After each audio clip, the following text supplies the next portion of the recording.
तो कहेंगे जो 16 कला संपूर्ण सतयुग के पहली पीढ़ी में राधा कृष्ण उर्फ लक्ष्मी नारायण होते हैं,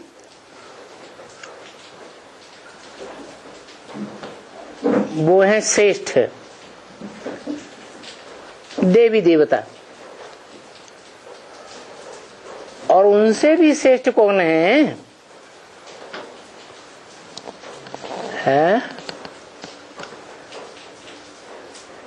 सतयुग की पहली पीढ़ी में जो 16 कला संपूर्ण देवी देवताएं हैं, लक्ष्मी नारायण या कहो राधा कृष्ण, उनसे भी श्रेष्ठ कौन है? लक्ष्मी नारायण। कहेंगे सतयुग की पहली पीढ़ी में जन्म लेने वाले जो राधा कृष्ण हैं,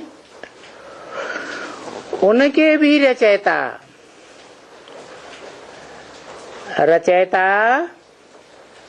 सदा ही रचना से ऊंच होता है।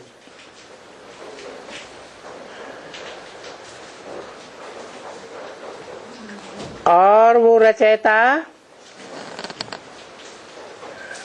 ठेठ सतयुग के नहीं है। जो श्रेष्ठ ते श्रेष्ठ युग है, संगम युग के हैं।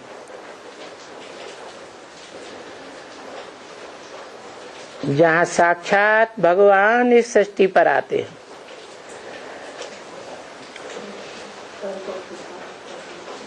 ऊंच ते ऊंच बाप,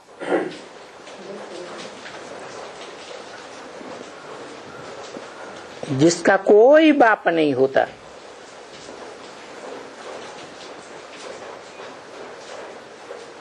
सभी धर्मों के फॉलोअर्स के बाप हैं।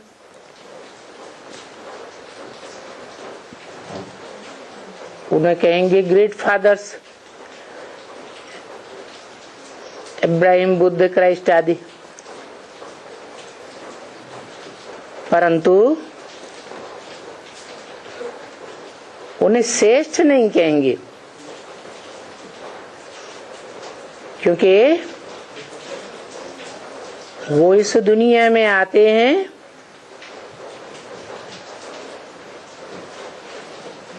तो पहले जन्म में तो श्रेष्ठ पार्ट बजाते हैं,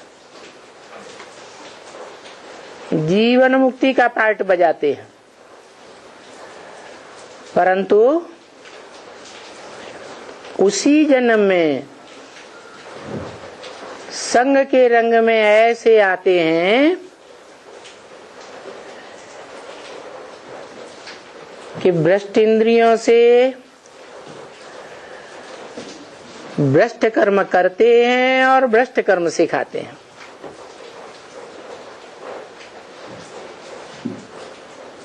इसलिए उनको भ्रष्ट आचरण करने वाला मनुष्य तो कहेंगे, देवता नहीं कहेंगे। और ऊंचते ऊंच धाम से वो आत्माएं आती हैं,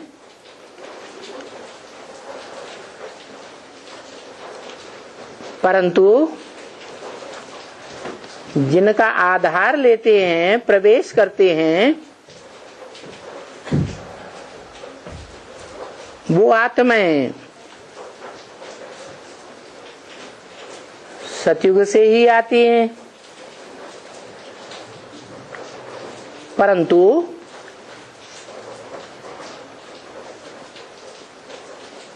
उनको भी वो धर्म पिताएं आधीन कर लेते हैं।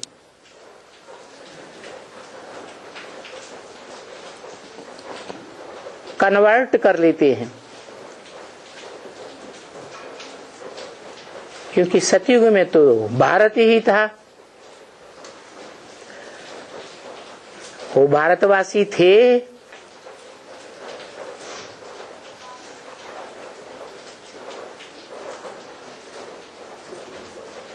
और वो भारतवासी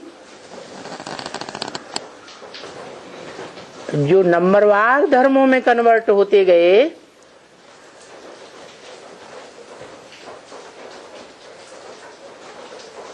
पहले तो सतयुग में थे,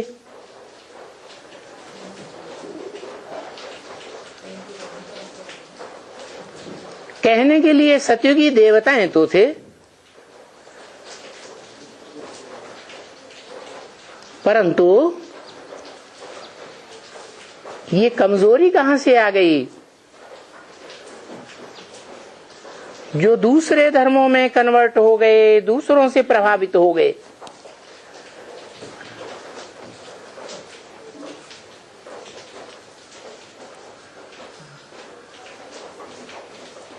भगवान ने तो कहा है अपने धर्म में मर जाना श्रेष्ठ है, स्वधर्म में रहना श्रेष्ठ ही श्रेष्ठ है। स्व माने आत्मा, आत्मा माने ज्योति बिंदु,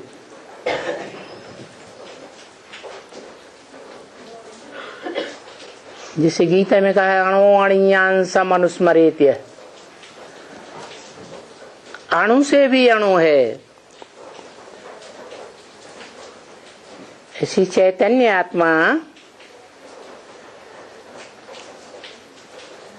अविनाशी आत्मा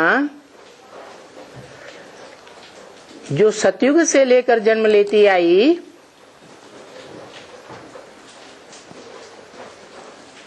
देवता धर्म से क्षत्रिय धर्म और क्षत्रिय धर्म से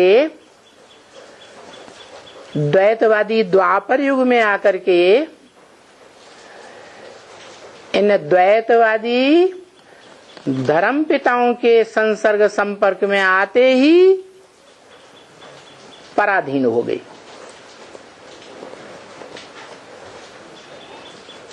परधर्म स्वीकार कर लिया।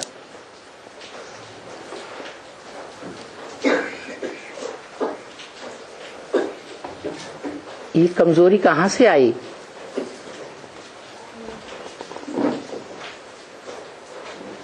ये कमजोरी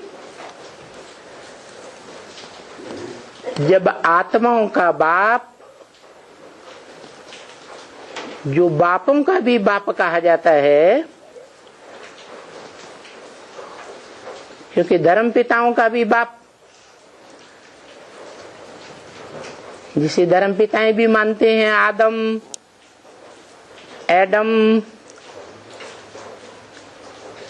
आदिनाथ आदि के रूप में,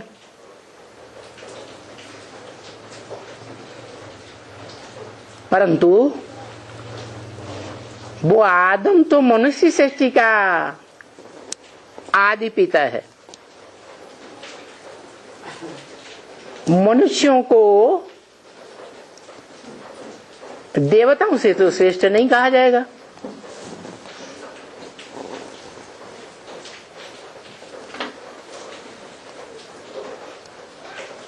और देवता उन्हें कहा जाता है जो पूरे 16 कला संपूर्ण हो।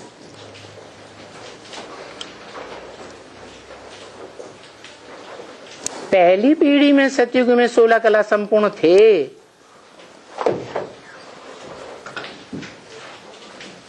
परंतु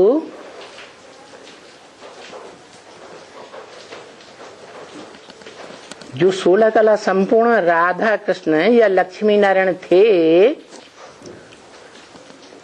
जिनकी यादगार आज भी मंदिरों में देखी जाती है,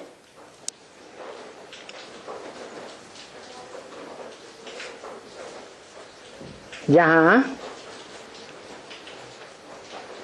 और जैसे दिल्ली के बिरला मंदिर में देखें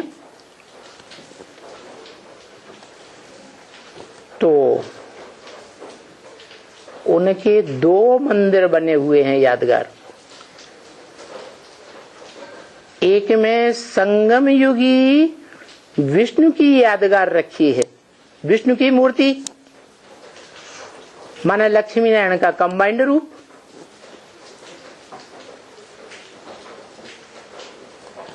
कैसे कंबाइंड? मन से, वचन से, कर्म से, यहां तक कि वाइब्रेशन से भी एक समान। उनका वाइब्रेशन भी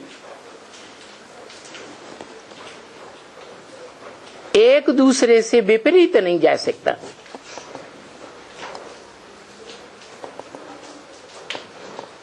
जिस वाइब्रेशन के प्रभाव में आकर के दुनिया के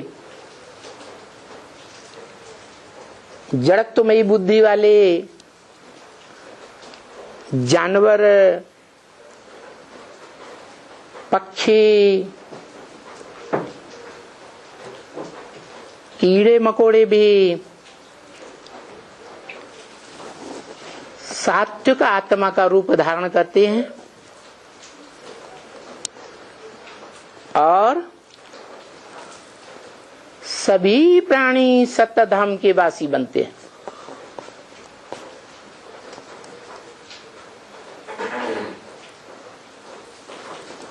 वो परिवर्तन वाइब्रेशन से होता है या ज्ञानेंद्रियों में श्रेष्ठ दृष्टि से होता है या कर्मेंद्रियों से होता है? काहे से परिवर्तन होता है?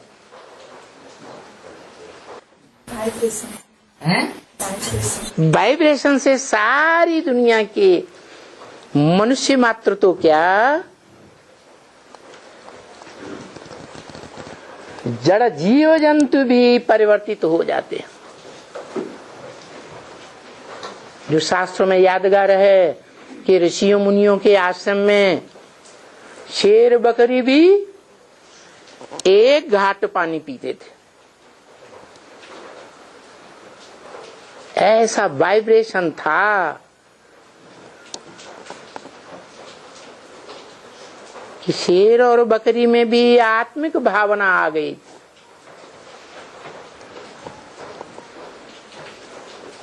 तो वो वाइब्रेशन संगम युग में जो परम पिता है, धर्म पिताओं का भी पिता आदम और उसका भी पिता मुसलमान जिसे कहते हैं खुदा, जो खुद आता है, बुलाने से नहीं आता।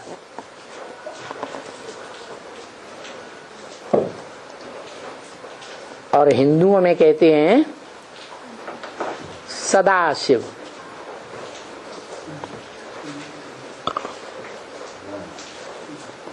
वो आदम का भी बाप है।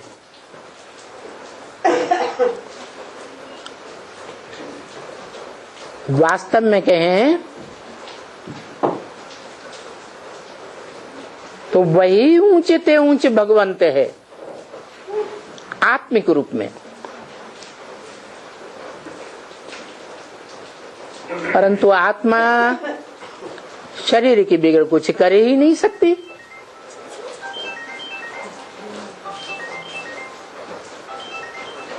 इसलिए वो आदम में प्रवेश करता है।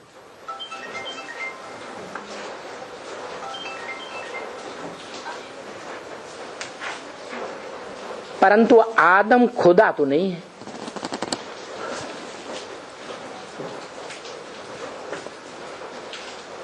कहेंगे खुद आता है, कहेंगे या नहीं कहेंगे? है आदम सृष्टि का आदि पुरुष, जिसे भारत में हिंदुओं में शंकर कहते हैं, जिसका कोई माँ बाप नहीं, जिसका कोई जन्म नहीं दिखाया जाता,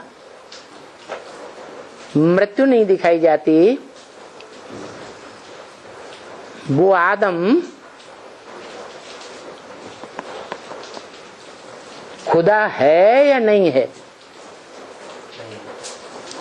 है।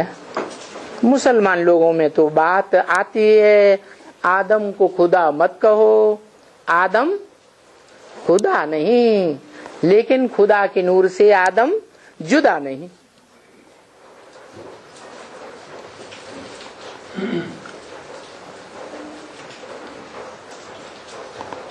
नूर से जुदा नहीं। नूर तो आत्मा का होता है कि शरीर का होता है? हैं? 5 तत्वों से बना जो शरीर है उसका नूर होता है। नूर सच्चाई है। नूर जो रूह में होता है वो सच्चाई है, या पृथ्वी जल वायु अग्नि आकाश ये पंचभूत सच्चाई है? पंचभूतों से बना हुआ ये शरीर, मानव शरीर या देवताओं का भी शरीर, सदाकाल रहता है? नहीं रहता। परंतु आत्मा है, आत्मा सदाकाल रहती है। चलो, कोई आत्माएं हैं जो संपूर्ण योगी नहीं है, संपूर्ण योगी बन नहीं पाती, क्योंकि संपूर्ण ज्ञानी नहीं बन पाती, क्योंकि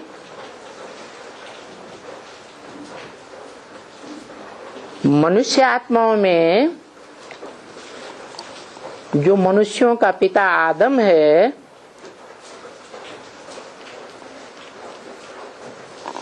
वो मनुष्य आत्माओं के बीच बड़ा भाई है, मझिला भाई है या छोटा भाई है? बड़ा भाई है। और वो बड़ा भाई किसका बच्चा है?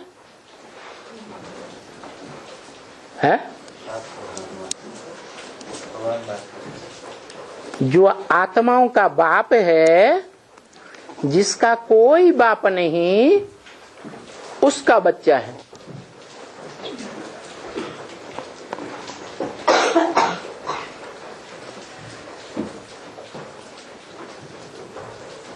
आत्मा निराकार, तो आत्मा का बाप भी निराकार। तो जो बड़ा भाई है आत्माओं के बीच,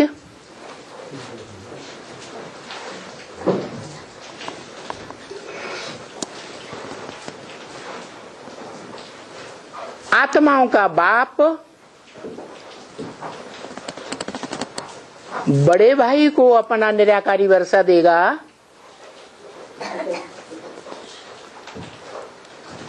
या मध्यम भाइयों को देगा,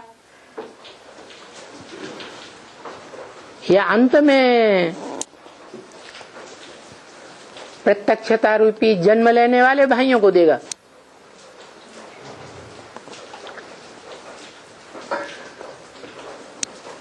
हिस्ट्री की परंपरा क्या कहती है? हिस्ट्री में तो यही देखा जाता है। चाहे पौराणिक हिस्ट्री हो, चाहे मनुष्यों की बनाई हुई हिस्ट्री हो 2500 साल की, यही बात आती है। खास भारत के राजाओं में कि राजाओं ने अपने बड़े बच्चे को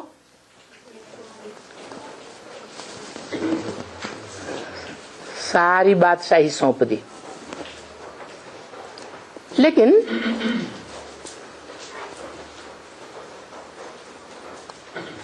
जो छोटे बच्चे हैं नंबरवार,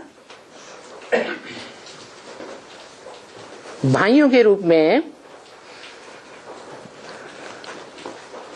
वो उस बड़े भाई को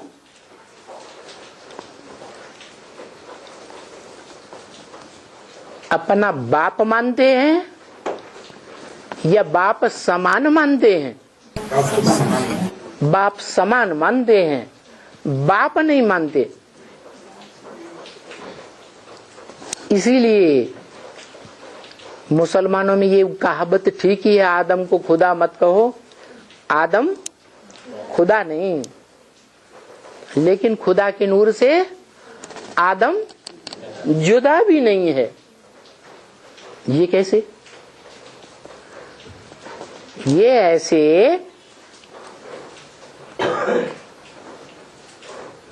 कि जो बापों का बाप परम पिता है, जिसे सुप्रीम गॉड फादर अंग्रेज लोग कहते हैं, जिससे ऊंचा कोई पिता नहीं होता,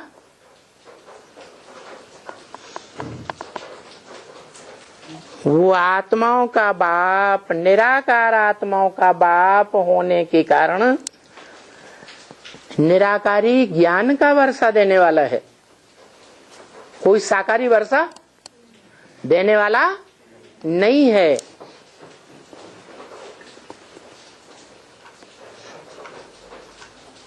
तो निराकारी स्टेज धारण करने वाली जो आत्माएं हैं, इस सृष्टि रूपी रंगमंच पर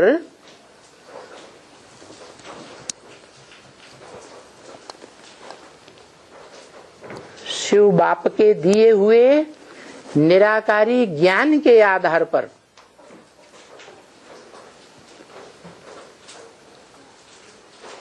संपन्न ज्ञानी या योगी बनती हैं। जितना ज्ञान उठाया उतना योगी बनेंगी।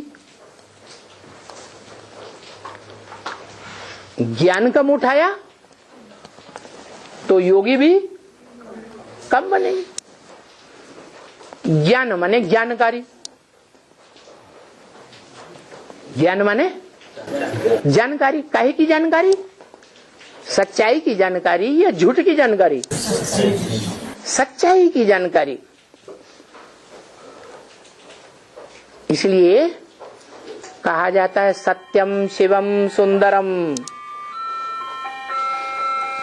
क्या? सत्य को ही शिव कहा जाता है। और जो शिव है, जिसकी बिंदी का ही नाम शिव है, जिसका अपना शरीर जैसे होता ही नहीं, होता है शिव को अपना शरीर तो नहीं होता। वो तो दूसरी आत्माओं के शरीर में प्रवेश करता है, परंतु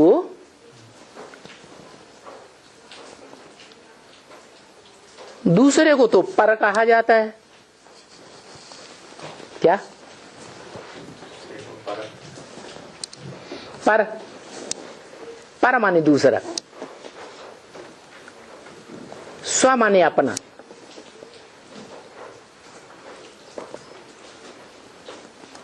तो शिव बाप का, ज्योति बिंदु बाप का, जिसकी बिंदी का ही नाम शिव है,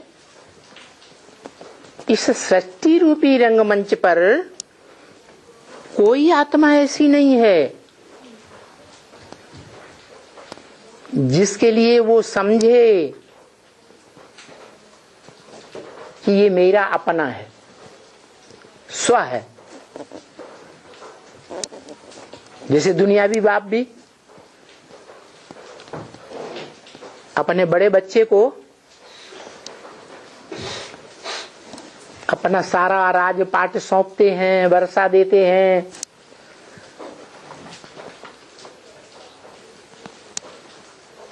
अपना लखते जिगर समझते हैं।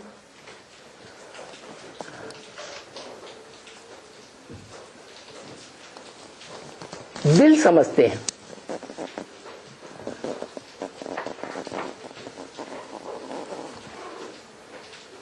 तो शिव बाप का इस 500-700 करोड़ रूपी जो मनुष्य सृष्टि है उसमें अपना कोई नहीं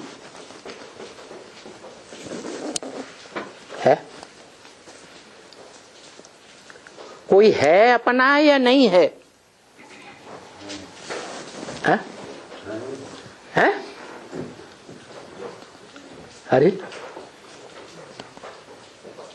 अरे कुछ तो बोलो। 80 साल हो गए ईश्वरीय ज्ञान उठाते उठाते। शिव बाप जो बापों का बाप है, सुप्रीम गॉड फादर अंग्रेज लोग भी कहते हैं,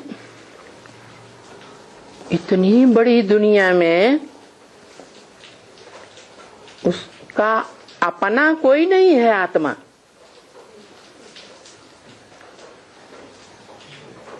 जिसे वो अपना कह सके। देखो ब्रह्म महावाक्य जो कहा जाता है, ब्रह्मा के मुख से निकला महावाक्य है, वेदवाणी, ब्रह्मा के मुख से वेद निकले,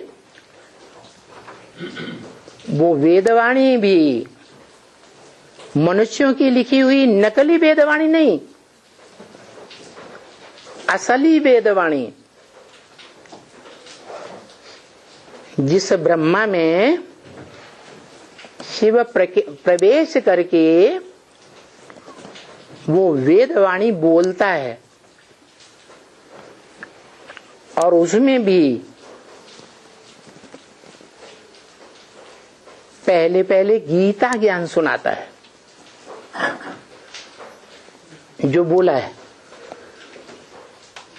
अभी गीता ज्ञान कहेंगे, गीता ज्ञानामृत नहीं कहेंगे। किसके मुख से बोला है? दादा लेखराज ब्रह्मा के मुख से बोला। लेकिन ब्रह्मा के मुख से जिससे बोला और बताया भी कि मैं जिसमें प्रवेश करता हूं उसका नाम ब्रह्मा रखूंगा, उस ब्रह्मा के लिए भी कह दिया ये पराया तन है। क्या कह दिया? पराया तन है, लोन लिया हुआ है। क्या बोला? लोन लिया बोला या अपनत्व दिखाया है? लोन लिया, किराए पे मकान लिया है। तो किराए का मकान अपना होता है या पराया कहेंगे? हैं? पराया कहेंगे। फिर शिव ज्योति बिंदु जो ऊंचते ऊंच आत्मा है, आत्माओं का बाप है, परम पिता कहा जाता है, सुप्रीम सोल गॉड फादर कहा जाता है। इस सृष्टि पर उसका अपना कोई नहीं। अरे है? होगा कोई नहीं है? ओहो, ये बम्बैया लोग ऐसी ऐसी बातें कैसे गीतों में बोल देते हैं। इतने बड़े जहां में कोई नहीं हमारा, चलो उड़ जा रे पंछी, अब ये देश हुआ बेगाना। शिव बाबा जिसे हम बाबा नहीं, शिव बाप, शिव बाप जिसे हम आत्माओं का सुप्रीम सोल बाप कहते हैं, इस सृष्टि पर रहता है या छोड़ के चला जाता है? छोड़ के अपने धाम चला जाता है या रहता है? हैं? अरे बोलो। रहता है। रहता है। शिव बाप आत्माओं का बाप, त्रिकालदर्शी बाप, तीनों कालों को जानने वाली आत्मा, सदा शिव,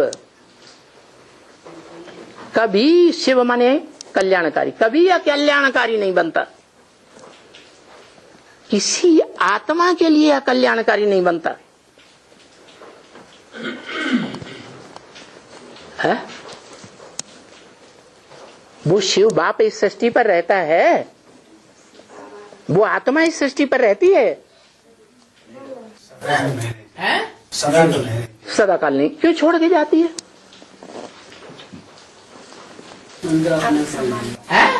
उनका अपना कोई नहीं, इसलिए छोड़ के। उनका अपना कोई नहीं है, है? इसलिए ब्रह्मा बाबा ये गीत चलाते थे मुरली से पहले, चल उड़ जा रे पंछी अब ये देश हुआ बेगाना। अच्छा, शिव बाप के लिए ये सारा देश, सारी दुनिया बेगानी हो जाती है, इसलिए चला जाता है, है? सबको ले जाता है? सबको ले जाता है, सबको ले जाता है, सबको ले जाता है, सबको ले जाता है। अच्छा, माना जो आदम है सृष्टि का आदि पुरुष है, जिसे एडम भी कहा है अंग्रेजों ने, जैनियों ने आदिनाथ कहा है, हिंदुओं में जिसे शंकर कहते हैं आदिदेव, तुम आदिदेव है पुरुष है पुराण, तुमस्य जगतस्य परम निधानम। तो उसकी आत्मा चली जाती है?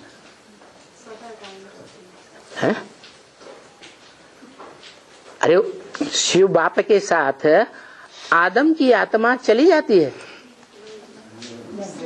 जाती है या इस सृष्टि पर रह जाती है? हैं? रह जाती है। अभी तो कहा सबको ले जाता है, हैं? ये कैसा ज्ञान है? अब ये भी कहते सबको ले जाता है, अब ये भी कहते हैं कि वो आत्मा रह जाती है। अरे एक पक्की बात बताओ ना, 1 सेकंड के लिए चले जाते हैं, 1 सेकंड के लिए चली जाती है, कहाँ जाती है? परमधाम।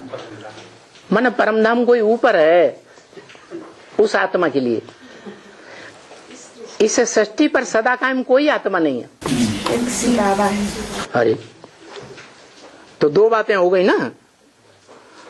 अभी अभी कहा सब आत्माओं को ले जाता है, दूसरी आत्माओं की तो बात छोड़ दो, मनुष्य आत्माओं की बात करो। 500-700 करोड़ जो भी मनुष्य आत्माएं हैं सबको ले जाता है। बीज आत्मा एक रह जाती है, बीज आत्मा एक रह जाती है, एक बीज रूप आत्मा रह जाती है, वो परमधाम नहीं जाती। वो बाप के घर में उसे नफरत है क्या बाप के घर में जाने से? हैं? अरे उसे बाप के घर में जाने से नफरत है, मना करते हैं हम नहीं जाएंगे, हैं?